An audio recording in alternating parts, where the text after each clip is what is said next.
भोजपुरिया समाज चैनल में आप सबके स्वागत व भोजपुरी के तमाम खबर सबसे पहले जाने खातिर भोजपुरिया समाज चैनल के सब्सक्राइब कर दी और घंटी पर जरूर दबा दी।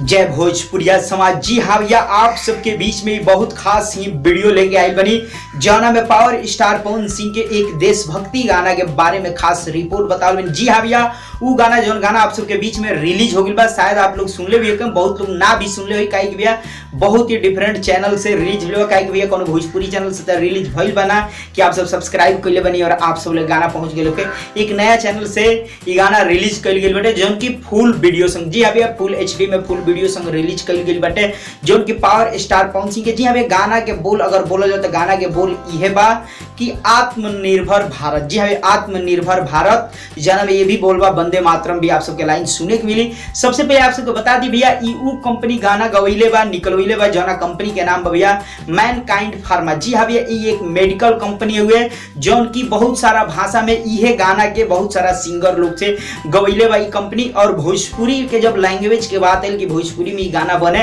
तो भैया वो खातिर पावर स्टार पवन सिंह के मेडिकल कंपनी यानी फार्मा कंपनी पवन सिंह के चूज कैलस और पवन सिंह से गाना गा के वीडियो सॉन्ग के रिलीज भी कर दिल बा। जी हाँ भैया, आत्मनिर्भर भारत जना में स्वर बा पावर स्टार पवन सिंह के बतौर वीडियो में भी पवन सिंह बाने जौन की आप सब बतौर गावत भी देख सकते हैं वीडियो में। तो जी हाँ भैया, आप सबके खास बात ये बताओ करो कि वीडियो सॉन्ग रिलीज हो गई बा आत्मनिर्भर भारत गाना की जौन की पावर स्टार पवन सिंह गइल बाने कौना चैनल पर। जी हाँ भैया, वो चैनल का नाम बा मैनकाइंड फार्मा। जी हाँ भाई, मैनकाइंड फार्मा यूट्यूब चैनल पे गाना रिलीज हो चुका है, जाके आप सब वहां से सुन सकते हैं। तो जी अभी आप सबको रिपोर्ट कितना पसंद आई, अगर गाना सुन ले तो कमेंट करके बताइए कितना जबरदस्त लगला और चलते चलते वीडियो के लाइक करिए और ज्यादा से ज्यादा वीडियो के आप सब शेयर करिए।